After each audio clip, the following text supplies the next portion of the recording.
This is Capital Games, I am the Wiz. And today is another gaming news roundup for the past 2 days of 5/16 and today 5/17, that's Tuesday and Wednesday. We got a lot of stories to get through, so why don't we start off first with the game that I am playing and showing on screen, which is of course Curse to Golf. I played another hour and a half of this in the past couple days. I'm still having fun with it. I have a few more complaints about it, but I think these will be ironed out when I play it more. The puzzle aspects are still fun. I still enjoy the gameplay loop, but I am finding it to be a little frustrating how the cursor moves a bit too fast to my liking at times. But that's also part of the skill of the game. But I also wish there were some ace cards or some power-ups that would allow me to slow that down as a power-up. If we're like the more challenging hits in that. But other than that, I'm having a good time, and it seems to be some more fun. So I'm going to play a little bit more of that, and I will discuss that a little bit more on Friday's edition of the Gaming News Roundup. So we'll get to that in a moment. First thing I'm going to talk about is the Game of the Week, and it comes out this Friday, and it's LEGO 2K Drive. LEGO 2K Drive was announced, I believe, a month ago, maybe a month and a half ago.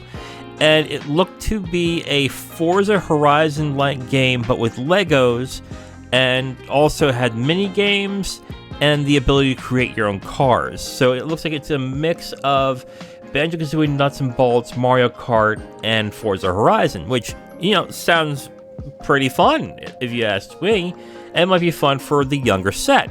Well, reviews have started coming down, and it looks to be okay, I guess.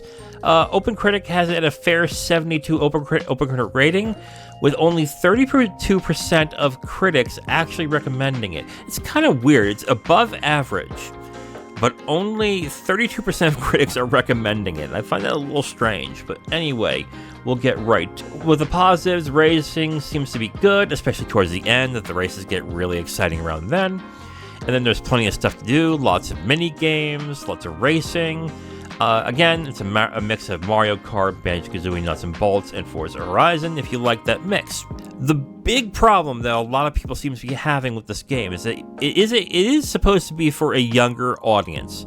However, the game is stuffed with microcurrencies and microtransactions, which they find a little troubling as the game is being marketed to children. So this is starting to rub the reviewers the wrong way, which is kind of weird because reviewers as of recently have been trying to shy away from commenting on microtransactions, but a lot of reviewers now are doing that with this game specifically. Now, to be fair, the bigger outlets have not reviewed this yet. I don't think I saw an IGN or a GameSpot review. They might mention something else wrong with the game, or they might like the game and boost that rating up.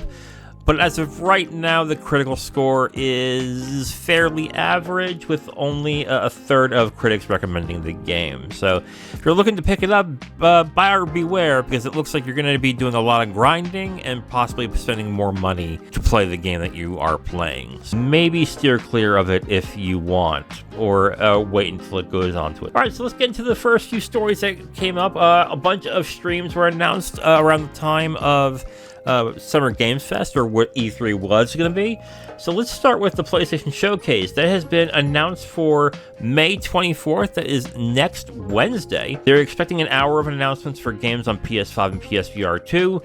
Rumors are circulating that we're going to see a big dive on Spider-Man 2, which makes sense. There's also the possibility of another teaser for Wolverine, which I'm going to stretch credulity on. And then let's not forget that Insider Gaming a few months ago seemingly confirmed that there is a new Sony handheld for PlayStation that is supposedly being rumored to be announced here.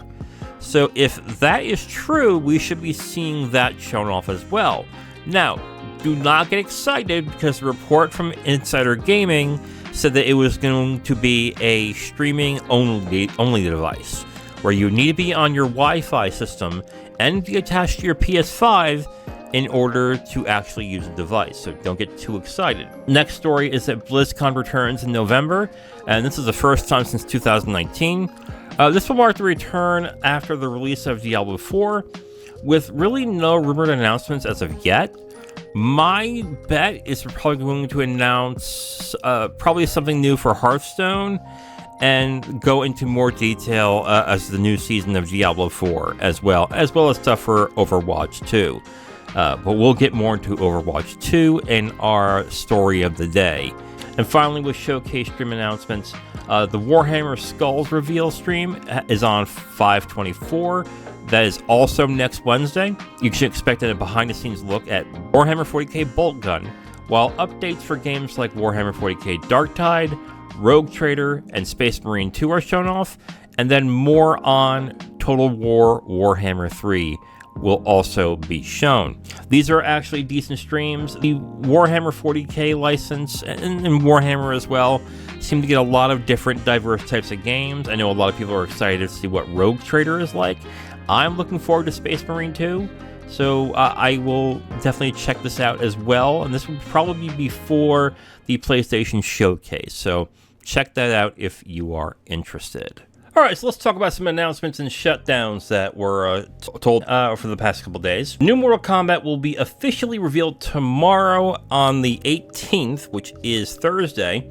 Rumors have speculated that this is a teaser video, that it could be the announcement of a complete reboot of the franchise titled Mortal Kombat 1, with a release date in November. There's also a small rumor that this could also be a complete reboot of Mortal Kombat 9, which I find a little strange. I think the Mortal Kombat 1 rumor is probably the more likely thing, especially since the teaser that they showed was a clock going from 11 to 1. So I would sense that this will be the announcement of the reboot tomorrow. So when that hits, we'll all know at that point. So we'll find out there. Telltale's The Expanse episodic series launches in July, with new episodes expected every 2 weeks. Wow, that is interesting. Telltale in the past has had a hard time keeping a schedule, so we'll see how that turns out. For those of you who don't know The Expanse is, and I had to look this up myself, is a TV show that's based on a book series of the same name that started on Sci-Fi for 3 seasons, or Sci-Fi, I think. I hate that name. It says Sci-Fi, but it's actually Sci-Fi. Why don't they just call it Sci-Fi? It started on Sci-Fi, and it was for 3 seasons, and then it went to streaming for Amazon Prime for 3 seasons.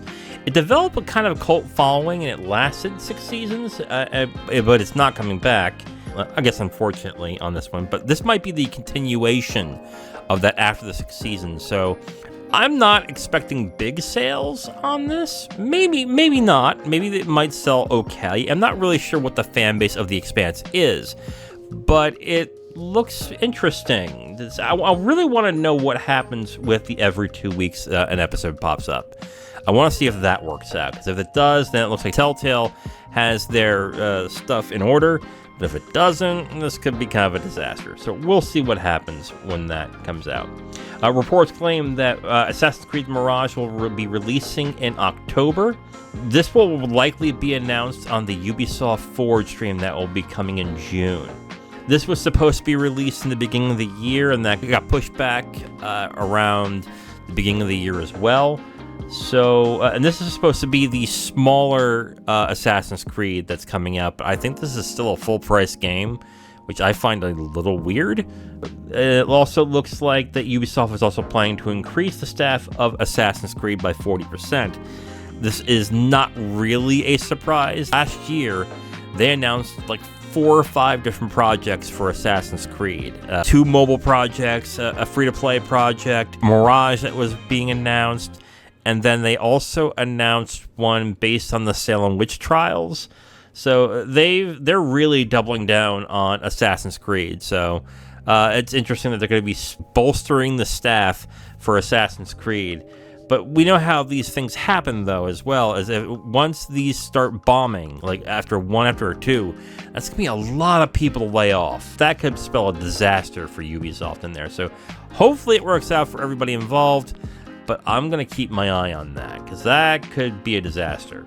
Next up, X-Defiant is now on the slate for 2023, 2024 release. The preview coverage that has been going out for the past week and a half, 2 weeks has been pretty positive, actually. So people are excited about that game. So it'll be interesting to see what comes out of it and when it will be released. It is a free-to-play title.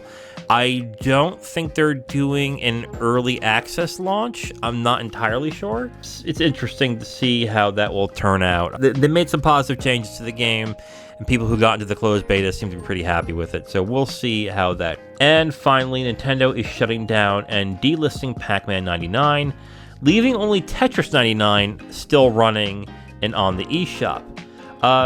About a year ago, I believe, they also shut down and delisted Super Mario Bros. 35.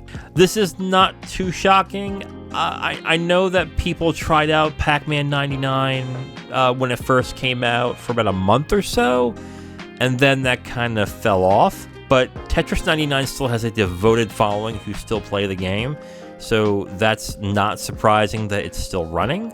I don't know if this means that Nintendo will try this again with other properties. It will be interesting when they do, but I'm going to just bet that this might be the last one we see. And that maybe when the new console comes out, they'll probably update Tetris 99 to a certain extent. So onwards with sales and investments. Star Wars Jedi Survivor tops the US charts in April. It's currently the 4th best-selling game this year to date, according to Circana's, which is formerly the NPD Group.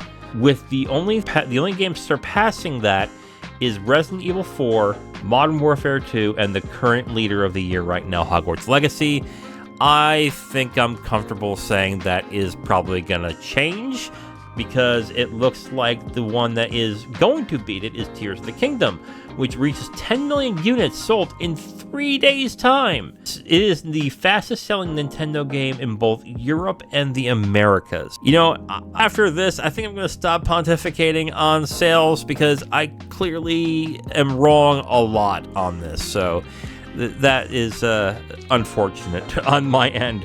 Am I surprised by the sales? Not really. Again, I still think it's not going to beat Breath of the Wild right away, but it would probably take the next generation console for it to be backwards compatible, or to re-release it on that for it to actually beat Breath of the Wild. So that's my opinion still, but that's definitely interesting on that end. Speaking of investment, the Saudi Arabia's Kingdom Investment Fund has increased its financial stake in EA to 9%. This is after they increased its claim in other companies like Nintendo at an 8% plus stake recently. Saudi Arabia has also purchased stock for its Kingdom Investment Fund in Activision and Take-Two. They are also a majority shareholder, which is 96% of SNK Corporation.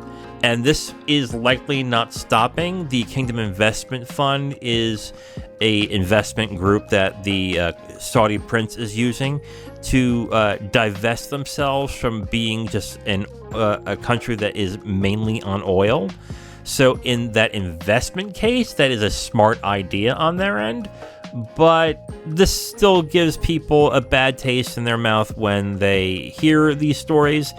I hate to tell you this at this point, but this is going to be something that continues. I don't know exactly which gaming companies they're probably going to try and go after. I have long thought it probably might be From Software. It could be other companies like that could increase their investment portfolio and get more money from Saudi Arabia.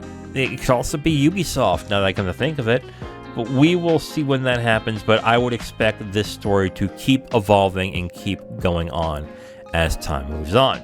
And now for the top story of today for the last few days, and that is that Overwatch 2 officially cancels its co-op PvE content.